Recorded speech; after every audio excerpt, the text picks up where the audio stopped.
வணக்கம். மறைவு ஸ்தானாதிபதிகள் லக்னத்தில் நின்று தரும் பலன்களை பற்றி பார்க்கலாங்க. இப்போ பாருங்க, மறைவு ஸ்தானாதிபதிகள் அப்படின்னு எடுத்துக்கிட்டா லக்னத்துக்கு 6, 8, 12ஆம் அதிபதிகள் மறைவு ஸ்தானாதிபதிகள்.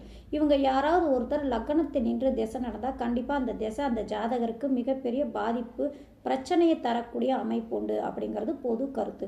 இருந்தாலும் அவங்களும் யோகம் தரும் அமைப்பும் உண்டு. அப்படின்னா அவங்களுடைய ஜாதகத்தில் பாருங்கள். இப்போ உதாரணத்துக்கு 8ஆம் அதிபதி லக்னத்தில் நின்று திசை நடக்குது. அது என்ன மாதிரி பலன்கள் கொடுக்கும்? பிரச்சனை கொடுக்கக்கூடிய அமைப்புண்டு அவருடைய திசையில். இருந்தாலும் அந்த 8ஆம் அதிபதி லக்னத்தில் நின்று திசை நடந்தாலும் யோக பலன்கள், நல்ல பலன்கள் நடக்கக்கூடிய வாய்ப்பு அதிகமாக உண்டுங்க. அது எப்படி அப்படின்னா, அங்கே 8ஆம் அதிபதி லக்னத்தில் நின்று திசை நடந்தாலும் அந்த 8ஆம் அதிபதியுடன் லக்னாதிபதியோ 5ஆம் அதிபதியோ 9ஆம் அதிபதியோ ஏதாவது ஒரு விதத்தில் சம்பந்தம் ஏற்பட்டு அந்த 8ஆம் அதிபதி திசையும் யோகம் செய்யக்கூடிய வாய்ப்பு அதிகமாக உண்டு. நன்றி, வணக்கம்.